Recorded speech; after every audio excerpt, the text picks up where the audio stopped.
Hello et bienvenue dans une nouvelle vidéo YouTube. Aujourd'hui on se retrouve pour une vidéo, il me semble que je n'ai jamais fait sur ma chaîne. On va parler cheveux, des produits que j'utilise, de tout mon évolution capillaire parce que je peux vous dire qu'il y a quelques années mes cheveux ne ressemblaient absolument pas à ça. Si vous me suivez depuis pas mal de temps, vous devez savoir que je me suis jamais cachée d'avoir des extensions à la kératine dans mes cheveux. Ça fait depuis 4 ans je dirais, depuis mon retour de Miss France. Pour le coup ça a été une de mes plus belles révélations on va dire en termes de transformation capillaire, dans le sens où mes cheveux n'arrivaient pas à pousser, mes cheveux manquaient de masse et de volume, je pouvais pas faire les coiffures que je voulais. Je vais vous montrer tous les produits que j'utilise, comment je fais mon brushing, est-ce qu'il y a un entretien spécifique pour les extensions.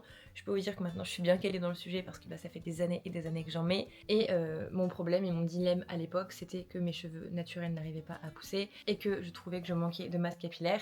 Du coup, les extensions, c'était vraiment la solution parfaite. J'ai cherché vraiment pendant très longtemps un salon de coiffure qui fasse les extensions et surtout qui les fasse bien. Il y a énormément de salons de coiffure qui ne savent pas poser des extensions. À l'époque, je devais avoir 14-15 ans, je m'étais fait poser des extensions, c'était pas la kératine, mais c'était un calvaire, mais vraiment un calvaire. Vraiment, le soir même, ça me prenait à la racine, ça me grattait comme pas possible. Je me suis dit, c'est impossible, tu peux pas garder ça. J'avais fait enlever mes extensions, genre au bout d'une semaine. Alors qu'en plus de ça, ça m'avait coûté un rein, c'était très mal posé. Et je m'étais du coup gardé en souvenir une très mauvaise expérience des extensions. Donc j'ai trouvé le studio Stéphanie D à Marseille, ça fait 4 ans que je vais chez elle. Elle est incroyable. J'avais découvert son salon tout simplement parce qu'il y a énormément de créatrices de contenu qui vont là-bas. À l'époque, il y avait Chloé B, d'ailleurs elle y va toujours. Il y avait Stéphanie Durand quand elle habitait en France. Mais il y a énormément de personnes qui vont là-bas et je me suis dit, ah ouais, il y a quand même des beaux avant-après. Ces personnes-là, elles doivent quand même avoir un sacré carnet d'adresses. Si elles vont là-bas, c'est que c'est vraiment bien. Donc là, vous voyez, juste à ma racine, mes cheveux ont poussé en 5 mois. Et ils ont poussé beaucoup. Mes cheveux naturels. Juste pour que vous puissiez voir avec la racine, parce qu'il y a trop de personnes qui disent, oui, mais les extensions, ça t'empêche de faire pousser tes cheveux. Non, tu vas au bon endroit, ça t'empêchera pas de faire pousser tes cheveux. Au contraire, imaginons tu as les cheveux courts et tu vas avoir les cheveux longs, mais que tes cheveux naturels c'est un peu long, tu peux te faire poser des extensions pour t'aider déjà à avoir les cheveux longs et faire en sorte que tes cheveux naturels ils poussent en même temps, au moins ça se voit pas trop. Enfin, tu vois, c'est la solution un peu de secours. Donc là, à 10h, j'ai rendez-vous chez Stéphanie. Première étape, on va enlever mes 100 mèches d'extension. Le nombre de mèches, ça dépend vraiment de votre base actuelle, du résultat que vous voulez en termes de longueur et en volume. Deuxième étape, elle va me refaire tout mon contouring, ce pourquoi là j'ai le plus hâte d'avoir mon rendez-vous, ma racine. Bref, ça c'est la deuxième étape. Et la troisième étape, ça va être de remettre toutes mes nouvelles extensions, c'est-à-dire 100 mèches. Donc là, je vais me dépêcher, je vais me préparer, je vais aller prendre mon petit déj et ensuite on va se retrouver chez ma coiffeuse. Il y en aura au moins, je pense, pour 5-6 heures. C'est pas tous les jours que je vais chez ma coiffeuse, on va dire, c'est genre tous les 5-6 mois. Donc en vrai, ça va. Donc là, la première étape, ça va être d'enlever toutes mes extensions. J'ai 100 mèches au total sur ma chevelure, donc elles étaient deux à train de tout m'enlever, etc. Histoire de gagner du temps pour les prochaines étapes. C'est pas du tout quelque chose de douloureux. Si c'est bien fait, on ne vous arrache pas les cheveux. Enfin, c'est vraiment avec un petit produit qu'on va vous mettre directement sur le point de colle. Ensuite, on prend une machine, on enlève l'extension et c'est terminé. Et c'est tout. Ça prend environ, pour ma tête à moi, pour 100 mèches, environ, je dirais 1 heure. Voilà mes cheveux naturels sans aucune extension. Ensuite, la prochaine étape, une fois que toutes mes extensions sont enlevées, on va faire le balayage sur ma couleur naturelle. On ne colore jamais les extensions. Donc Stéphanie va s'occuper vraiment de faire section par section pour que j'ai vraiment une couleur qui soit uniforme. Donc là c'est parti, il y a un petit peu de boulot parce qu'il reste quand même pas mal de mèches à colorer vu que ça fait pas mal de temps aussi que je n'y suis pas allée. Ensuite on va faire un petit temps de pause, ça c'est Stéphanie qui gère, je n'y connais rien. Et ensuite elle va me sécher les cheveux et elle va me faire un brushing lisse parce que c'est beaucoup plus simple pour poser les extensions ensuite. Et ensuite vient le meilleur moment, la pose des extensions à la kératine. Donc là j'étais trop heureuse, j'avais tous mes petits paquets dans les mains et Stéphanie va s'occuper de me faire la pose. Ça prend quand même pas mal de temps parce qu'elle pose tout un à un, c'est vraiment sa méthode signature, elle est hyper douée. On ne les voit pas, je ne les sens pas. Enfin, vous voyez, c'est hyper petit comme point de colle et c'est vraiment, enfin, c'est trop bien fait, j'adore. Ensuite, on va faire la coupe des extensions parce qu'on ne les laisse pas comme ça. On va faire un petit peu les pointes, faire le dégradé pour que tout soit bien fondu. Ensuite, le brushing et ensuite, c'est le retour à la maison avec une tête toute neuve. Je vous montre quand même de dos, au moins vous voyez bien la couleur, les extensions, enfin tout. Comme quoi c'est vraiment fondu et qu'il n'y a aucune démarcation. Enfin, ça se voit que ce soit bouclé, lisse, attaché, ce que vous voulez. On n'y voit pas. On est quelques jours plus tard, on se retrouve dans ma salle de bain. Qui dit salle de bain dit que je vais vous montrer les produits que j'utilise sous la douche. Là, on est en fin de journée, je prends tout le temps ma douche le soir pour faire tous mes brushes, etc. Enfin, vraiment, je suis pas du tout une fille du matin pour me faire les cheveux. C'est-à-dire que vous allez jamais me voir un matin en train de me faire mon full brushing, c'est tout le temps le soir. Et la fréquence, on va dire, des lavages, c'est tous les 2 à 3 jours. Ça dépend ce que je fais, ça dépend si par exemple je vais faire du sport, si j'ai les cheveux qui sont sales avec le vent, la météo, enfin vraiment peu importe. Mais de manière générale, c'est tous les 2-3 jours. Donc là, je pense que vous voyez bien la couleur que j'ai fait chez ma coiffeuse la semaine dernière. C'est vraiment un blond qui est doré et c'est vraiment pas un blond qui est polaire dans le sens où c'est pas un blond qui est froid. C'est vraiment ce qui me va le mieux par rapport à ma carnation. J'ai la peau assez claire et du coup, ça rajoute vraiment de la lumière au niveau du visage. Pareil, au niveau des mèches de devant, je fais toujours un contouring. Ce que j'appelle le contouring, c'est vraiment les 2 mèches de devant, le fait qu'elles soient très claires et un peu comme le reste de mes cheveux, surtout au niveau des pointes, etc. le fait d'avoir du clair près du visage, ça va vraiment illuminer. Et je trouve que ça fait vraiment toute la différence par rapport au début de la vidéo où on me voyait avec mes grosses racines très foncées, enfin ma couleur naturelle quoi. Je trouve que là c'est beaucoup plus lumineux, beaucoup plus joyeux et surtout ça me met plus en valeur. Donc là ça va me faire du bien après une bonne journée de boulot, de me faire une bonne douche chaude. Franchement j'adore ce moment. En fait c'est vraiment un temps que je prends pour moi, où je fais tous mes petits soins etc. Et quand même avant je vais vous montrer les produits que j'utilise sous la douche. C'est quand même un peu le but de cette vidéo, de vous montrer tout ce que je peux mettre au quotidien sur mes cheveux. Et j'utilise la gamme Metal Detox de L'Oréal. Donc là il y a le shampoing et juste ici il y a le masque. Pour le coup cette routine je l'adore, c'est au moins la deuxième ou troisième fois que je la rachète, elle est exceptionnelle. Elle va vraiment réparer les cheveux de l'intérieur et moi je fais toujours 2 shampoings.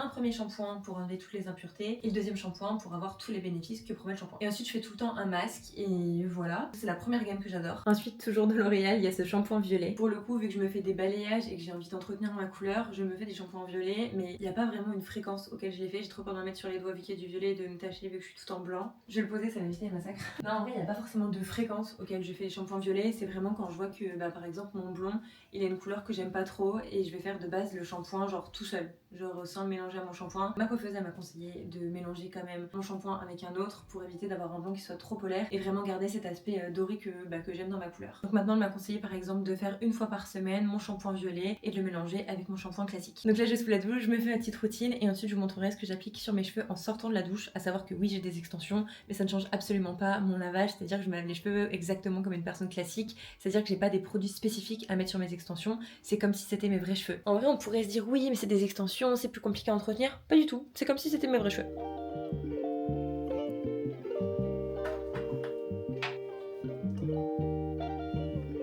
Je démaquille toujours mes yeux avant d'aller à la douche et après sous la douche je fais l'étape du double nettoyage. J'ai toujours une de ces têtes à chaque fois que je me fais les yeux, je fais des grosses mimiques avec ma bouche et tout. En gros mon démaquillant c'est une huile, après j'ai ma mousse nettoyante et j'ai horreur, mais vraiment horreur de faire ça dans l'évier. Là j'ai des grosses traces noires de partout.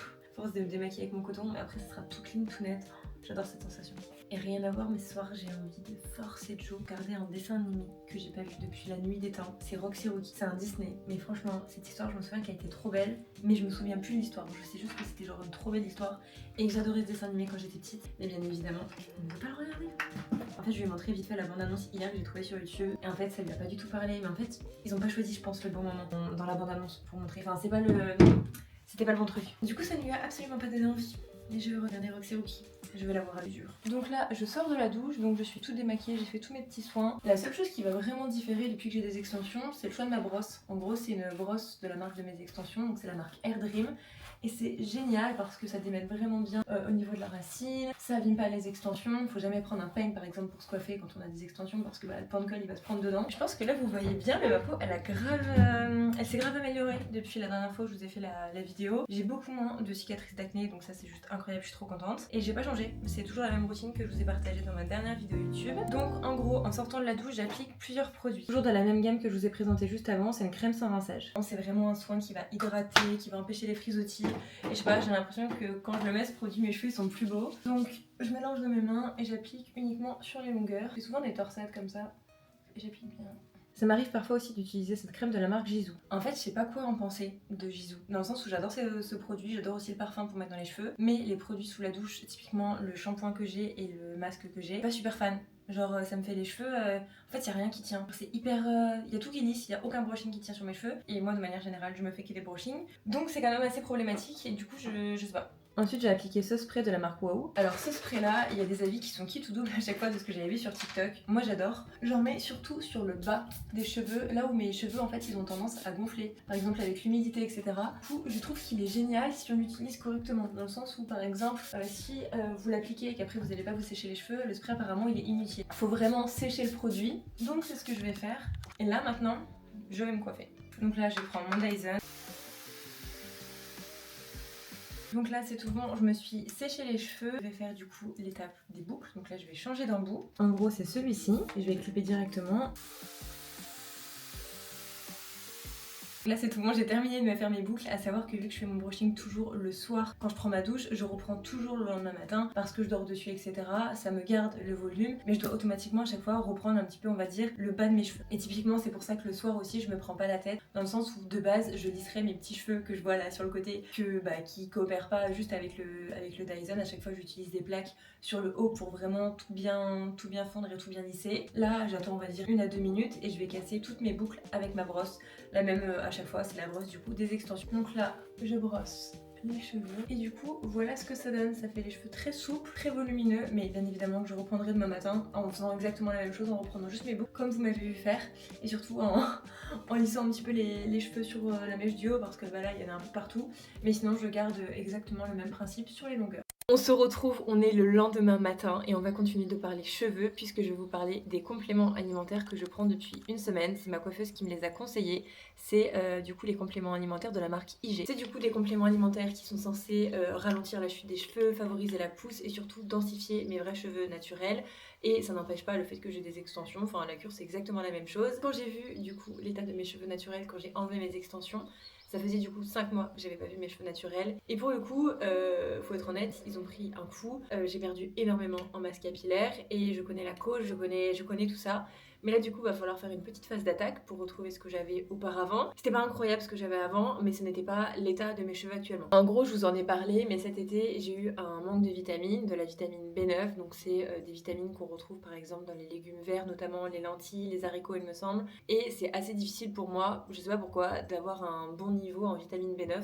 Pourtant, je mange des lentilles, je mange ce genre de choses, mais je pense tout simplement que j'en mange peut-être pas assez. Bref, c'est un autre sujet, mais du coup, j'étais en carence, quoi. En fait, il faut savoir que quand on a une carence, un des premiers facteurs qui peut nous alerter, c'est du coup la perte des cheveux.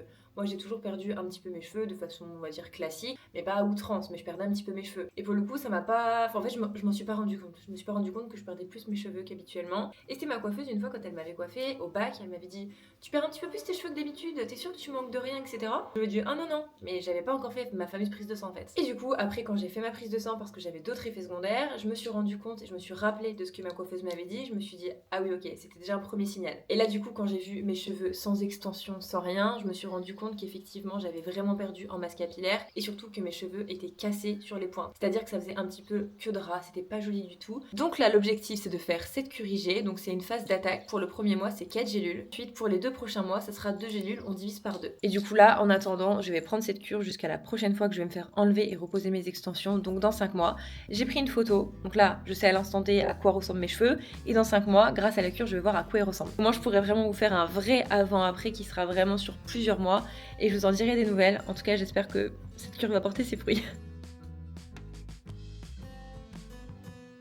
On se retrouve, on est le lendemain et je voulais vous montrer mes cheveux après du coup 1 à 2 jours de lavage, c'est-à-dire qu'ils sont beaucoup moins ondulés avec le Dyson. C'est vraiment une coupe de cheveux, on va dire une coiffure qui est beaucoup plus souple que ce que je fais quand je sors de la douche et j'aime tout autant. C'est vraiment le premier jour où j'aurai les cheveux qui seront très bouclés, vraiment pour que justement sur les jours d'après, il y ait juste on va dire de légères ondulations, un léger wave, mais voilà la majorité du temps comment je suis coiffée. C'est-à-dire que je reprends très brièvement on va dire les pointes le matin et après je passe un petit coup de brosse et voilà ce que ça donne. Sinon avant de clôturer la vidéo, je voulais vous faire un petit point face caméra pour parler quand même du prix de mes extensions parce que j'ai publié une vidéo sur TikTok et j'ai reçu énormément de messages sur combien tu payes tes extensions, combien ça te revient en fait tout simplement. Et volontairement j'y ai pas répondu sur TikTok parce que bah c'est des commentaires et je peux pas vraiment faire d'explication. J'aurais dit un prix mais il y aurait pas eu de tenant aboutissant. Et ça c'est génial parce qu'avec YouTube il y a l'avantage de pouvoir vous expliquer plus en détail le prix, de pourquoi, de combien je paye, etc. C'est pas que je ne veux pas dire combien je paye tout simplement, c'est juste qu'il y a plein d'éléments et de paramètres à prendre en compte.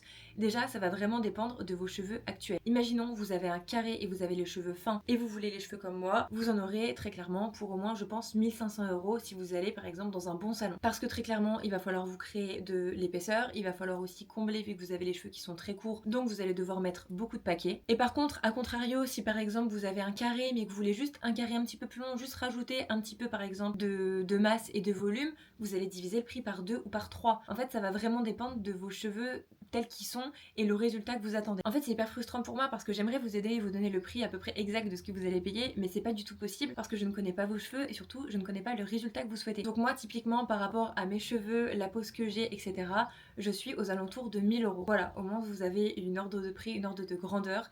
C'est un énorme budget, je le sais et j'en suis complètement consciente. J'y vais vraiment on va dire tous les 4 à 5 mois, donc c'est quand même un sacré budget par an. Mais vraiment c'est un plaisir que je m'accorde dans le sens où mes cheveux, je trouve que ça fait toute ma personnalité, ça fait ma tête et je déteste mes cheveux naturels et je peux pas me voir en peinture. Mais je conçois que ça soit un énorme budget et j'en ai complètement conscience. Au début par exemple je payais pas du tout ce prix là, c'est-à-dire qu'au début je payais par exemple quasiment 2 fois moins cher parce que je ne mettais pas la même longueur de cheveux. Là c'est des 50 cm donc c'est la longueur je crois la plus longue. Avant je mettais je crois des 40 cm. Donc bien évidemment au niveau du prix ça diffère. Et aussi je mettais beaucoup moins de mèches d'extension donc j'avais moins de volume, du coup c'était aussi moins cher. Donc voilà, je voulais vraiment terminer cette vidéo sur ce point là parce que je sais que c'est important quand on fait une vidéo sur les cheveux, qu'on parle d'extension, de dire tout simplement les prix et que je sois complètement transparente avec vous parce que sinon cette vidéo je trouve qu'elle ne serait pas complète. En attendant, nous on se retrouve vendredi prochain pour une toute nouvelle vidéo et je crois que vous avez un aperçu, je viens de tourner une vidéo pour Instagram, là vous voyez une boîte ici. C'est un jeu concours pour les fêtes de fin d'année donc vous pouvez aller participer, c'est sur mon compte Instagram directement et nous on se retrouve dans une semaine. Gros bisous.